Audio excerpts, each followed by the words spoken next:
welcome to the first of what I hope will be many types of discussions like this. For those that don't know, my name is Claire. I am the creator and chief education officer over at Project Dawn, which is my social media platform that's focused on adoption, elevating the adoptee experience, and educating the triad.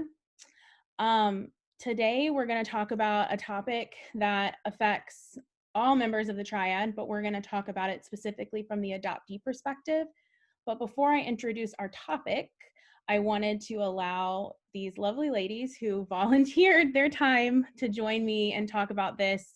And so I would first like to kick it over to Brandy.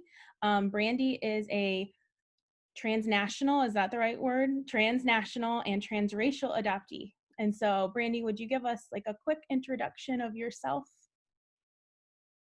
You're on mute. I'm Brandy Ebersole. I was adopted from Korea when I was 6 months old, and I came over on a plane and met my parents in New York City. I grew up in upstate New York, and my adoptee experience has woven in and out as I've developed in different stages of my life. It's meant different things, and just the trauma and the belonging have evolved as time has moved forward. I also am an adoptive parent. I have two children one that came to us through domestic adoption, and another that we fostered for a while, and then his story changed. So that has also woven in and out of my story, which has been really cool. I have a closed adoption, and so there's a lot to be said around all of that. So that's me. Okay, Lynn, if you want to go ahead and introduce yourself as well, and then we'll get going.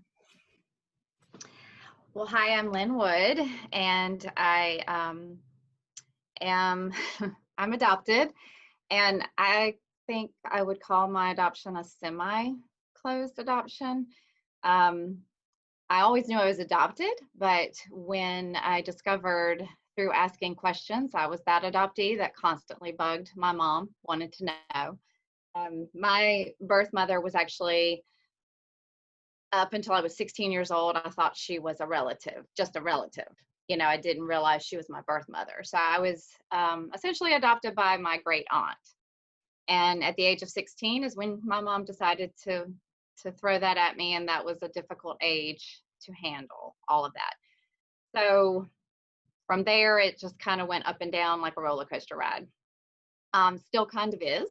And I just recently, in 2019, found my birth father.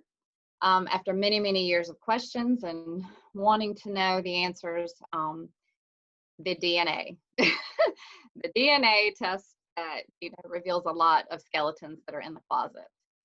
So anyway, that's kind of the short bit of it. And then I also am an adoptive mom, but I am also a biological mom. I kind of in the process of all this, I was a teen mom, had an unplanned pregnancy myself.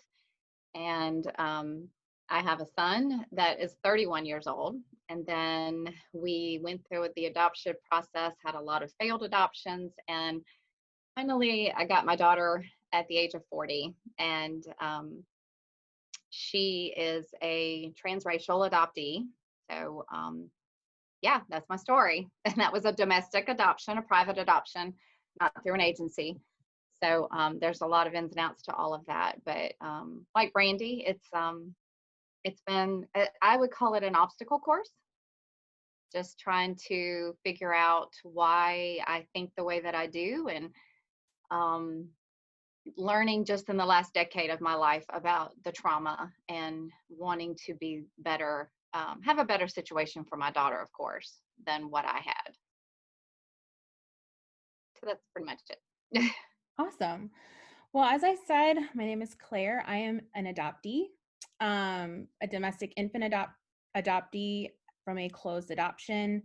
The adoption is still closed. I do have some relationship with biological family, but all of that was found out via good old DNA testing. So that was me being more proactive on my end to seek that out. So I still refer to my adoption as closed, even though I do have some openness with relationships. Neither of my relationships are with my biological parents. They are all with extended family members within my biological family. Okay, so the whole reason we all got together, I had talked about, maybe a week or so ago, about secrecy and shame. And those two feelings and two constructs and how they have affected me as an adoptee. And it's really an interesting topic. The more I talk about it with other folks, the more I find that it is very heavily interwoven into so many of our stories, whether you are an adoptive parent, a birth parent, or an adoptive mom, and it hits at different times. The secrecy I'm explicitly referring to in my story is that I am a huge secret I was a huge secret to my entire biological family. So my biological mother to this day is believed to have not told anybody that I exist. And so for me, that secret is so big, and I find myself torn between carrying that. Like, I just feel like a huge burden of that huge secret that she's carried for, I think she's around 54, 55 years old. So that's a long time, to be carrying around this quote unquote shameful thing that you can't tell anybody.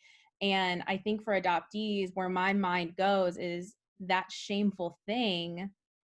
If I allow myself to go there and internalize it, that shameful thing is me and my birth and my relinquishment, the whole thing. And so as an adoptee, I always found myself questioning, and still to this day I struggle with it,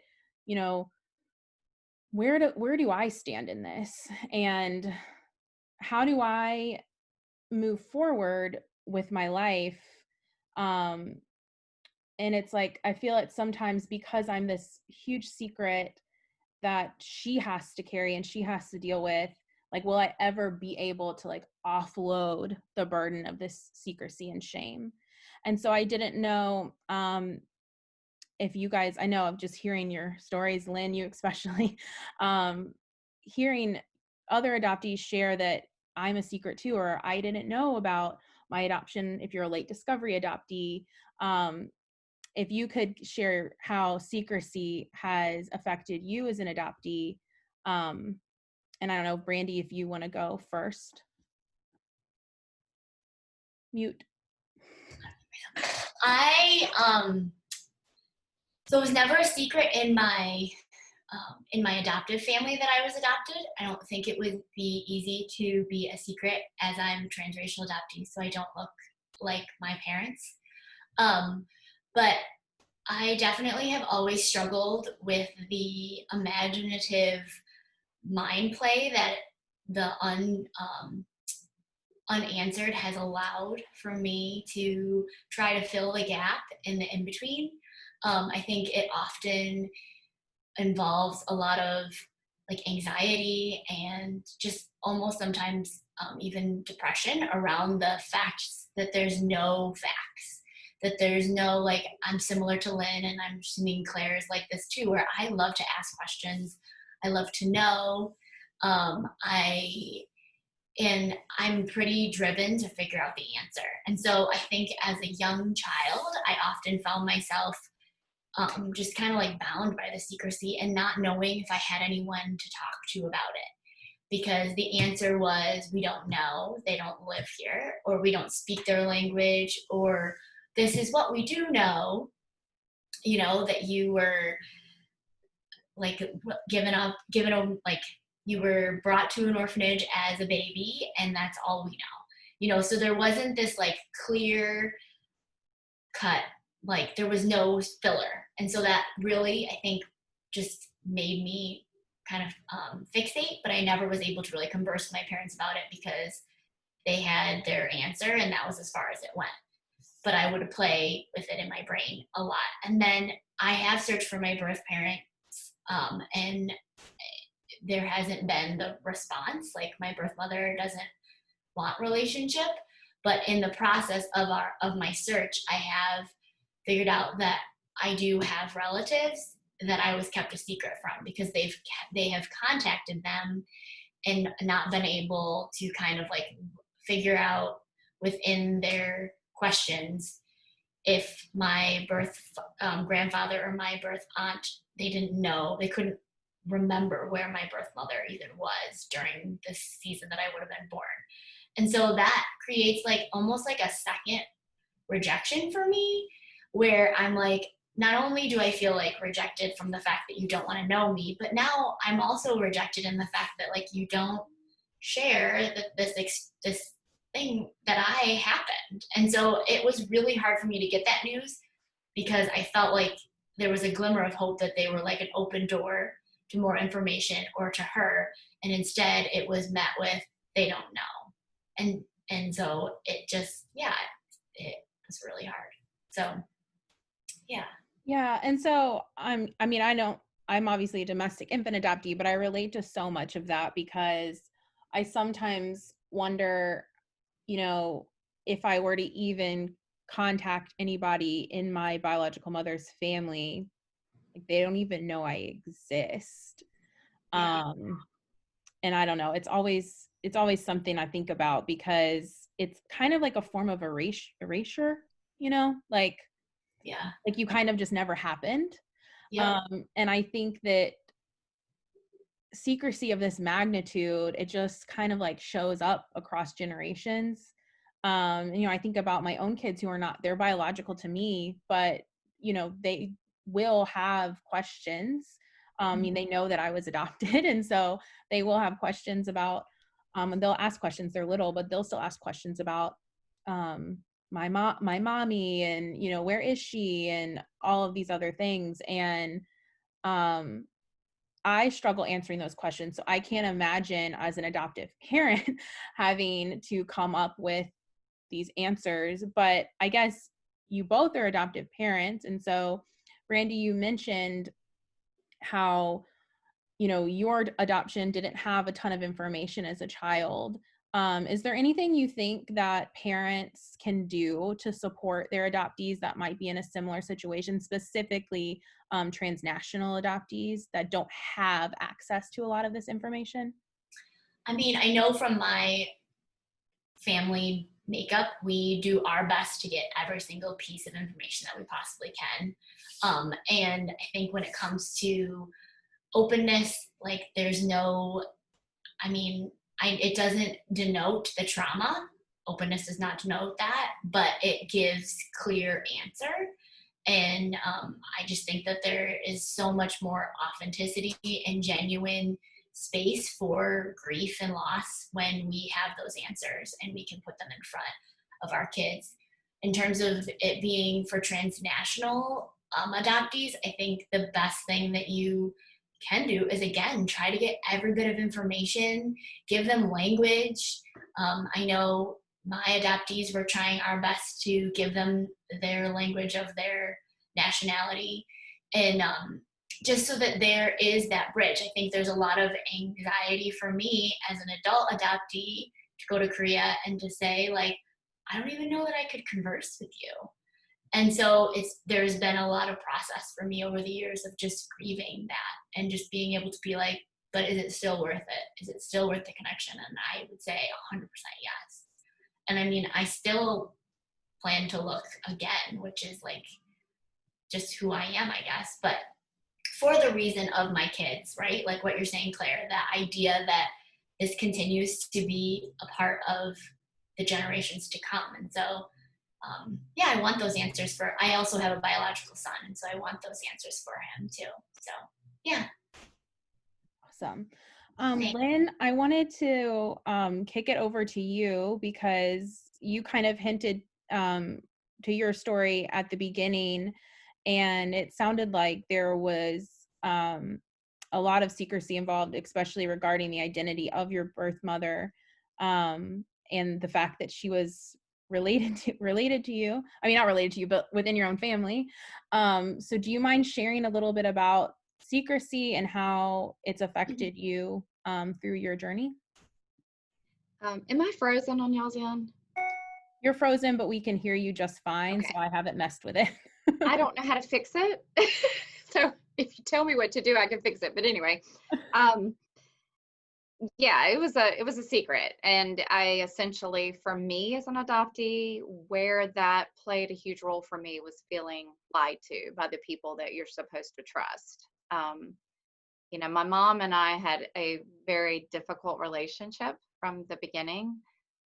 So, you know, when this happened, I at 16, it was just not a good thing, because for 16 years there was a lot of lies, a lot of secrecy. I mean, my mother had a biological son, so my brother he's 8 years older than me. There was a big gap, not only in age, but just a gap in feeling the difference of how I was being treated. It was just a difference, and hard to even put that into words. But at the time that she decided to tell me, I think it was more out of frustration of being tired of being asked. And I kept being silenced and shushed. Like, you don't need to know. We don't know all the answers. You know, that whole thing about where people will say you know, you're just so blessed. You should be happy that you were adopted, and um, things could have been bad or much worse. You know, I heard all of those things. And then at 16, when I realized who she was, there was a lot of anger, you know, just, and then being a teenager at the same time and battling all of that was very difficult for me. My birth mother lived 45 minutes down the road, and I saw her often. It was a close family member that I just honestly had no clue. So once my mom decided to tell me, she did not discuss it with my birth mother first. So she wasn't happy that I knew who she was. And she had since had another child. So I have a half sister on my maternal side. And at the time, she was only 2. And my birth mother didn't want her to know about me. You know, that was just, you know, she didn't want to acknowledge it, didn't want me to acknowledge it. It was not supposed to be talked about or announced. You know what I mean? So it was just secrets on top of secrets, even though I finally knew. And then it was when my half sister was 14 that she decided to tell her about me. And things became even a little bit more complicated just with that, because my sister was fine. We're absolutely very close, but my birth mother went through stages. Like, there were times that she wanted to acknowledge who I was, and there was times that she didn't. And she's still that way.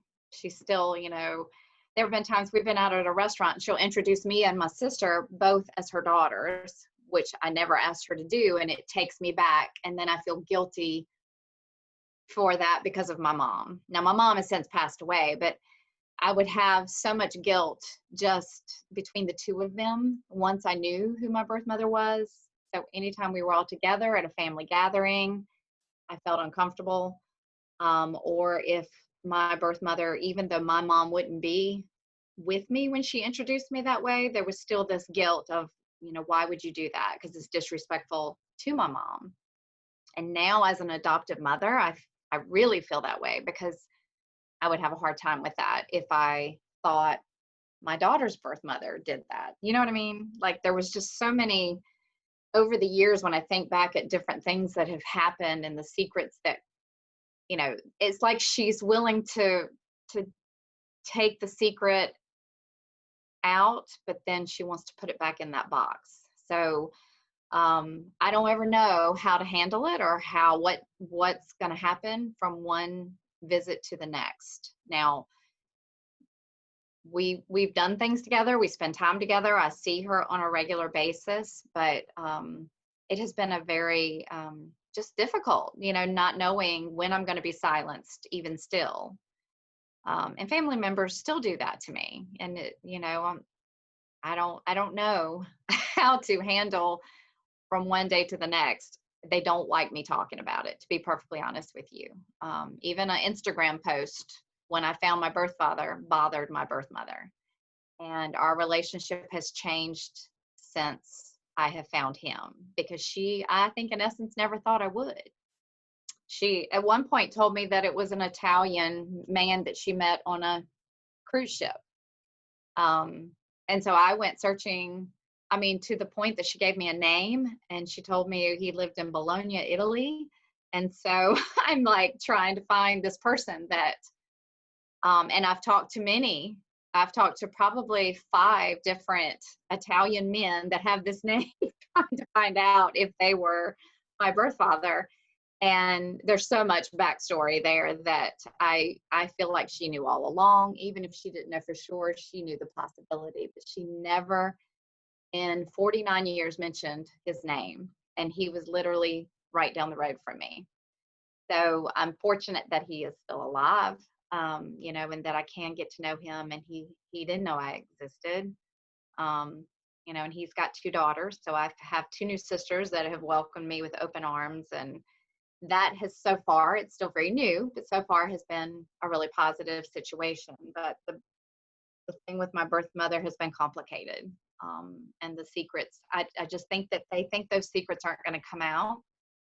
And I know that you alluded, Claire, to the whole DNA thing. And these tests are so easy and so readily available that these skeletons are just going to come out, especially adoptees my age and younger, that are coming up. And Yeah, and Lynn, as I'm hearing you talk, I hear a lot of themes between your feelings regarding, I mean, and it's like these things are so big. These secrets are generational secrets. And the reason that they're kept secrets is there's a lot of reasons. But, in my specific case, there was a religious aspect. I know my birth mother was Catholic. I know she was an unwed mother. I know that she had very minimal, if any, support during her pregnancy. And so I think when I can only imagine you're alone and you're scared and you bury it.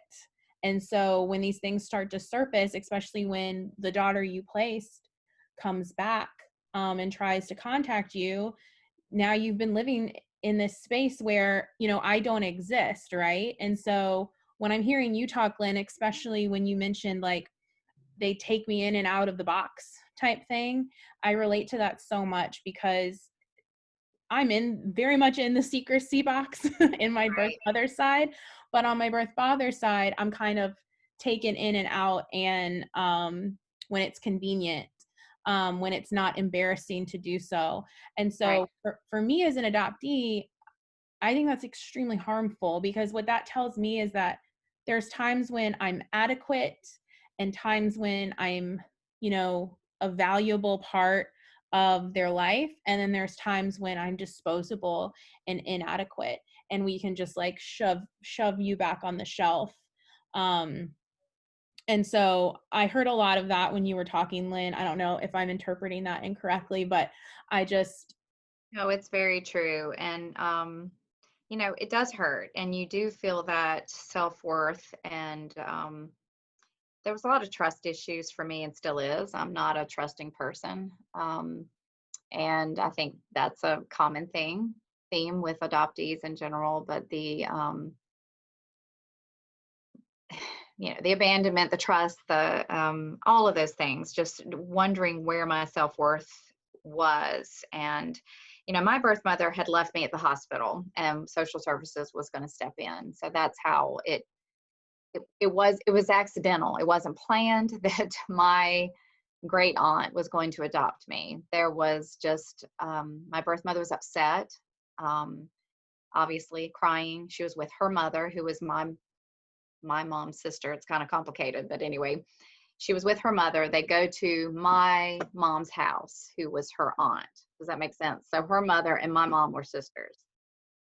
And so she goes to her aunt's home. She's crying. She's upset. She's left me at the hospital. And they said, well, let's just go back and get her.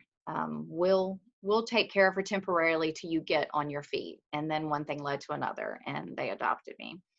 So, she thought that was a great idea at the time because she got to see me, watch me grow up and know things about me. But in essence, honestly, I'm not a fan of adopting within the family because of my story.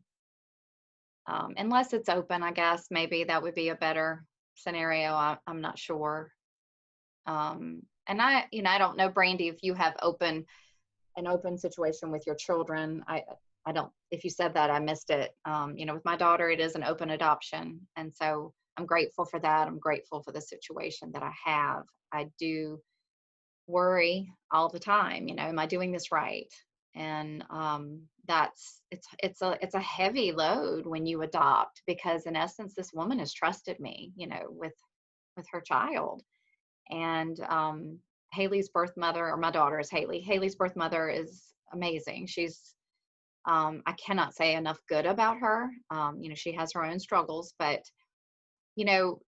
some of the secrecy, like you're talking about, wondering what your birth mother went through, and the loneliness, or the fact that they don't have the support or things that they need. Like, I think about that with my own birth mother. I certainly empathize with her, even when she frustrates me.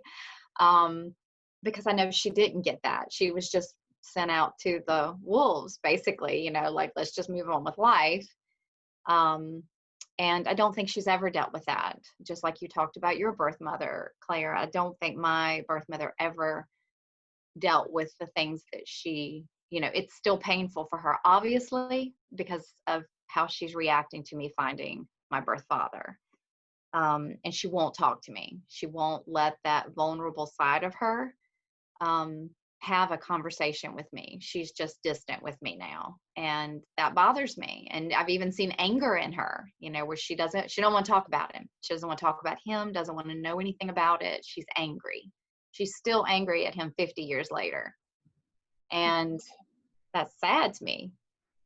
Yeah, I think it just goes back to what we're talking about, right? Is adoption is complicated, and there's so much that going on, so many nuances and so many different people involved, so many different emotions involved. And I want to talk about something that Brandy, you mentioned briefly. You mentioned, I'm going to search again. And so what I wanted to touch on when you said that is, when I was thinking about secrecy and shame and all of these different emotions, I was like really in my feelings a couple weeks ago. I was thinking, like, I'm a very like this or that person. People that follow me know this. I don't enjoy a lot of gray area, which is interesting that I talk about adoption, because there's a lot of gray area in adoption.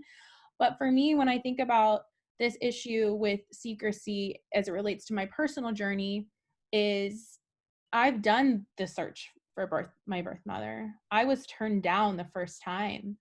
I then did the DNA test, found my birth father, confirmed her identity. Now I know who she is. And so I constantly struggle with this thing where I know no one knows about me on her family, but I boil it down in my head, right or wrong, or in my brain, right, is that I have a choice that I can try to like almost let her go and heal, Mm-hmm. or I continue to live in this space where I'm almost always doubting myself of like, do I reach out? Do I do this? Do I do that? Like, I don't want to reach out to this person because that might upset her and get back to her and might like basically like blow up her entire life because she's been holding on to this big secret for so long. And so I'm just curious to get your take, because you said that, I believe we had similar, where at first, like your first search didn't end in a reunion, and you're getting ready or will be searching again. And so, I mean, if you feel like elaborating on that, that'd be great. If not, don't feel. No, my belief is that just in the same way that my healing continues on a continuum, right? Like I'm in a ever evolving, ever processing. I truly believe people continue to grow. And so, and because of the international piece and the culture and just the world being so big and that I'm so far from it, there is this part of me that has to kind of have some sort of like, well, I looked at, and I've opened the case a couple times now. So I think I've done it 3 times, and every time I've gotten different information and more. So my belief is just that, like, yeah, I'll probably, when I feel like I'm in a healthy spot, I'll open it again, just because like, I'm not gonna close it, because I don't know. I have to hold on to a little bit of hope that there may be connection. I think I continue to rise up and grieve and just kind of break apart what even the connection will mean. But I do think I'll look again. And I do think, similarly to Lynn, like, being an adoptive parent has given me this clear lens and this clear view of like people's growth and stories changing and evolving. And with the open adoption that I have lying in my motherhood, I see so much of just this need to family is a continued relationship. It doesn't just stay stagnant. When we disagree, we have to continue to move forward. And I've seen that with my children's biological families, and that are really like a part of our family. And I want to believe that my DNA is a part of my family. And so, yeah, and maybe, I don't know. So, yeah, I'm not there yet. I think with everything going on in the world, it would be really hard to be connected to someone and not be able to really go there. So I haven't reopened anything. But yeah. Yeah, awesome. Thank you. Because I feel like those parts of reunion aren't talked about a lot, where, we're very used to seeing, I call it like reunion porn, where, like, it's the long lost family and we're all, happy. And it's really more nuanced than that. And it's, like we said, it's really complicated, and these are real people. And I think what was important for me sometimes, and I don't know if you guys relate to this at all, is kind of stepping back, like outside of the situation, and almost taking like a bird's eye view of what's happening. Because I feel like, for me at least, it's very easy for me to just like shut down and only see things through my perspective and my lens. And so when you're dealing with biological parents and relatives and reunion, it's not just about me. And there's a lot to take into account. And I mean, for me, the last thing I ever want to do is, cause upheaval in someone's life. So I always am constantly having to weigh the value and validity almost of my own healing and my own wants or needs, what I kind of just group them together. And the, not emotions, but, the mental stability and protection of, those people, being my birth mother, birth father, and their families. And so I don't think a lot of people see that, and a lot of people definitely don't understand it. But I feel adoptees go through that in our head, especially when we're stepping into a space where we're trying to reach out to relatives, especially relatives that may not know about us. Mm-hmm. And I constantly question myself. And one of the things that I think we've all kind of said, and I think Lynn said it probably the most clear, was that, I refer to secrecy and shame as twin sisters, because they go hand in hand. You don't really keep things a secret that you're proud of. You're going to keep things a secret that you're ashamed of. And so it's been hard for me as an adoptee to really reflect on the level of shame that my birth mother must carry with her. Mhm. Um, and to know that even though I know it's not my fault, but I think as adoptees, we're like, the thing she's ashamed of is me. Yeah. So when I heard Lynn, you talking about your experiences, with your birth mother and your family, and all of them being like, no, no, no, we don't talk about that, or we don't mention this, or, all of that stuff. My heart breaks for you, because I know that feeling of, that feeling of inadequacy, and that feeling of like, the thing they don't want to talk about is me. Like, it's because your adoption is so much a part of who you are, and it's a big part of your life. This huge thing happened. Um, and so I don't know. That was just my little antidote. I don't know if anyone has thoughts on shame, or if at any point in your adoption journey you felt that tinge of like maybe shame for yourself, or inadequacy, or anything like that. Yeah, shame is a big one for me. And when I found myself pregnant at 17 myself, of course, my first thought was my birth mother. And my birth mother was 19 when she had me and had a job. And so at 17, my first thought was, if I can do this, why couldn't she do it? So I went through that stage and that process, still being really young and immature myself, not knowing her full story. And I still don't know her full story. I think for her, it was the era that she was in. I was born in 1970. Um, that was just, you have that. Her father was not going to let her have a child out of wedlock and not be married. And in fact, it's a soap opera, but she she did marry somebody before I was born to give me a name, and so I wouldn't be the bastard child, so to speak. But it wasn't somebody she loved, nor did they love her. And he left before I was even born. He said, I can't do this. That is who was on my original birth certificate, that person's name. So, I snooped. I was the adoptee that snooped and tried to find whatever I could find in my parents' home. And I found this birth certificate. So when I saw this name, I'm trying to find this person, thinking this is my birth father. So yeah, that was my first, just kind of light bulb, like, okay, there's a lot of secrets here that, and my birth mother has two sisters, and at the time, her mother was still living, my biological grandmother, and she was starting with Alzheimer's. And I remember just probing everybody, because I knew certain family members knew who I was, that I was, her child. And, somebody has to know the truth.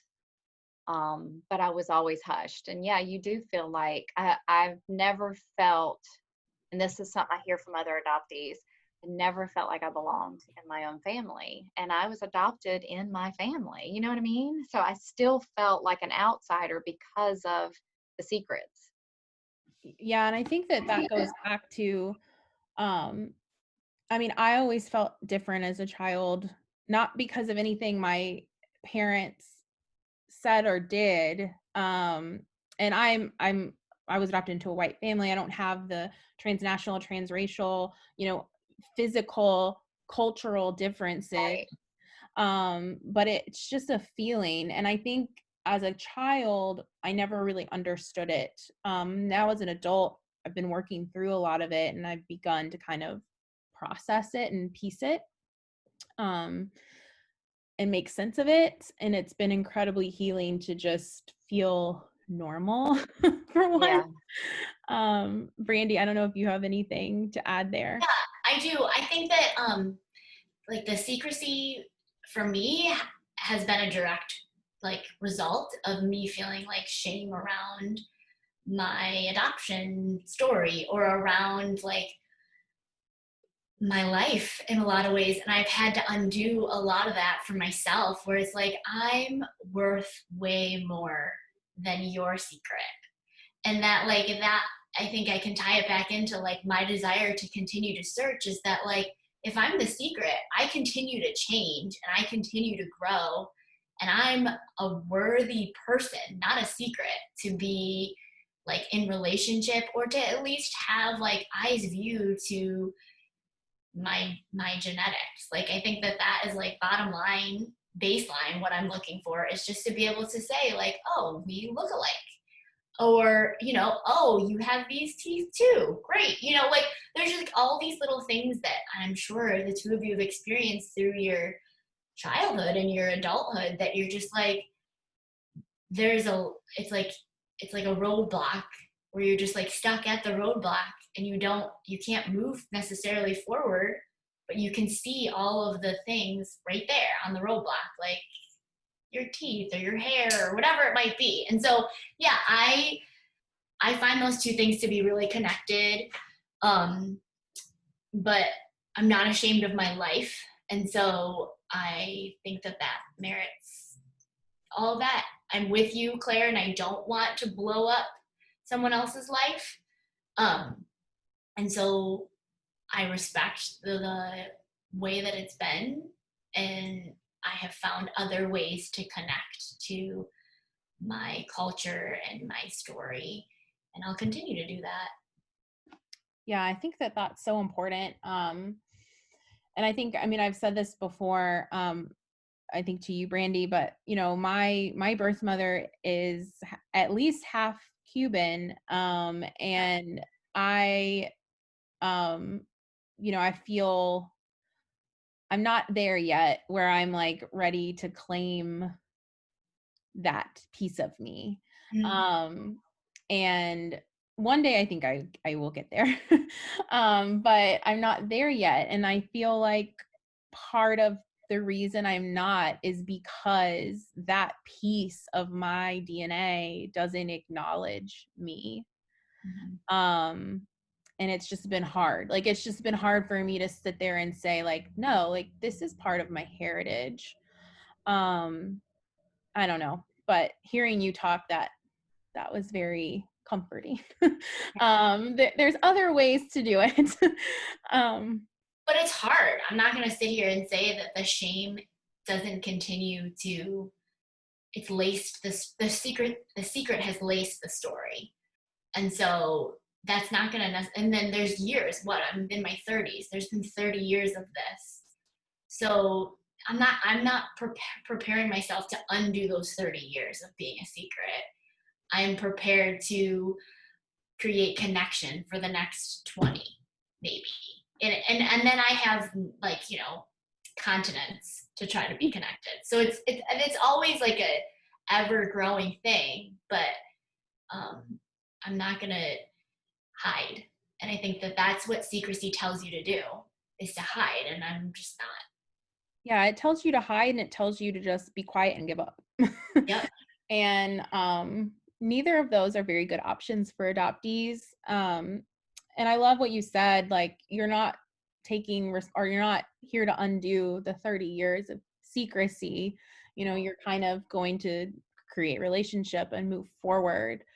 And so I want to keep this to an hour. I know everyone's time is precious, so I just have one more question for each of you, and then we can wrap up. But one of the things that I'm most fearful of in my journey, and this is a fear that I process all the time, is I'm afraid that because of this secrecy and shame that my birth mother holds, that I will not be able to connect with her, whether that be in person, on the phone, whatever.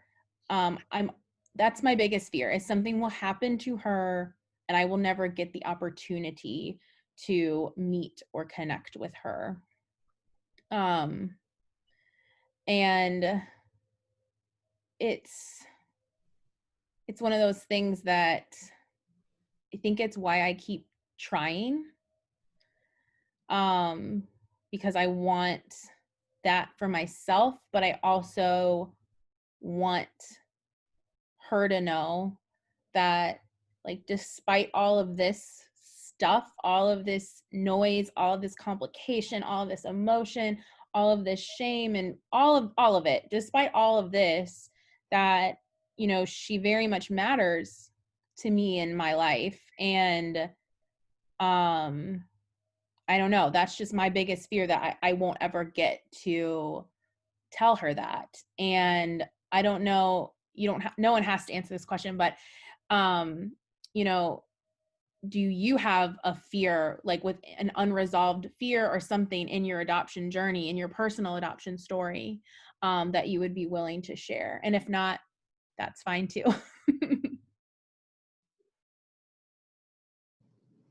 I don't know if Brandy does, and I don't know. Um, I can so relate to that, Claire, and I don't know your full. I mean, have you not met your birth mother at all or talked to her? No, she won't speak to me. Yeah. It's Okay. very, very big boundaries Right. that have been put up. Yeah, my fear at this stage with everything that I've been through, for me is, and my birth mother's health is not good. She's not in good health. So I do think about, and my therapist presented this question to me the last time I was in her office, before the COVID. Um, she said, I think the thing that you have to think about, because I don't press the button with my birth mother, I keep it very nice, keep it very simple, as to not press any buttons, because, you know, as adoptees, there's that fear of rejection, and I still have that. And I've known her all my life, known who she was since I was 16, but I still fear the rejection from her, and I don't like it. So my therapist said, okay, you either have to decide, if something happens to her, are you okay that you didn't press the button? In other words, at least try to have a more vulnerable conversation with her, or are you okay with it the way it is? And if something happens, where are you standing at that? And that's my crossroad right now. I don't really have an answer for that. And I do think about it because her health is bad. I think about, okay, how much do I want to press this with her? Because I'd love to have a better relationship with her. She knows a lot of my feelings and things that I've been through, and my relationship with my mother. I have opened up to her over the years, but it's uncomfortable for her. And in my immaturity, I've shared things with her that I think has bothered her, because she is in essence the one that made this choice for me. So in looking back, I feel bad about, sometimes maybe there were things I shouldn't have said to her, but there's that guilt again, so you're up and down all over the place trying to think, okay, did I say the right thing? Do I not? Do I say anything? Do I just leave it alone? I don't ever know. And I don't think there's a right answer. I really don't. She can either say yes or no, and she can have a conversation with me, but it's even like when you search for your birth family, Brandy, if you ever come to that point where you're going to contact somebody that is your birth mother or birth father or whatever, you don't know the response you're going to get. And recently I was a nervous wreck thinking about contacting this man that I thought was my birth father. Wasn't positive, but I just fear of rejection. And really, at the end of the day, it's a yes or no. He can either hang up on me or he can have a conversation with me. But why are we so fearful? Of it's just an important part of our story. And it's just like that piece of paper that to us means so much that people take for granted. I want that piece of paper. And then the whole mirroring thing, my birth mother has blonde hair and blue eyes. I am brunette, dark brown eyes. And like, okay, this other half of me, I want to know. I want to know who he is, what he looks like, what did I get from him? So all of these things, that birth certificate, Claire, I think is very important for you. But I think even if you got that, I think you're still going to need what it is you're searching for. And whether you get it, whether you get it or not, I don't know. And I hate that for you. I truly do. It breaks my heart because I know how badly you want it. I know how bad I wanted it. Yeah. But yeah, there's definitely fear for me. That's where my fear lies at this point in my life. Brandy, anything?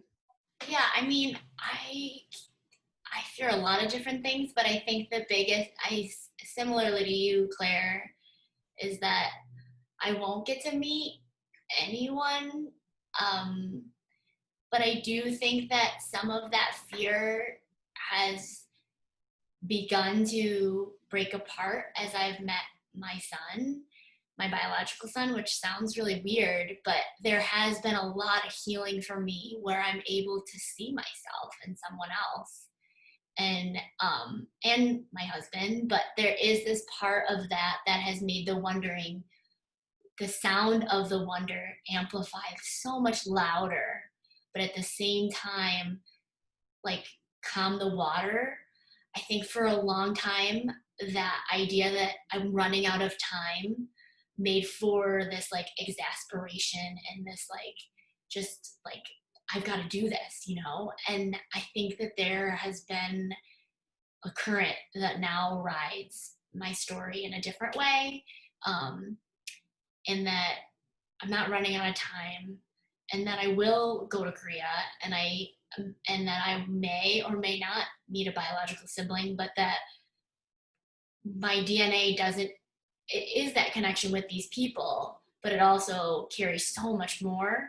And I think my biggest fear though is that she'll never, or him or her, um, they'll never get to know what life is like outside of the secret. Like, I would love for her to be free. And that to me, as many days as I spent angry at her rejection, I've searched through like 3 times. There is the bottom line is that I just want her to be free. And so I don't know if I'm the piece of the puzzle that will make that, and I want to be free too of the secret. So yeah, I think that that's what I would say. But the fear Yeah. is going to stay. It's not going anywhere, I guess. Yeah, it is what it is. But yeah, I think I relate so much to that. Is just this concept or this thought of being free. I think that kind of wraps it up so nicely, because at the beginning we talked about this burden that we're carrying, this big secret, and just how great that would be to just not have to carry it. Mm-hmm. Um, it's a lot on an adoptee. And so thank you both so much for your time.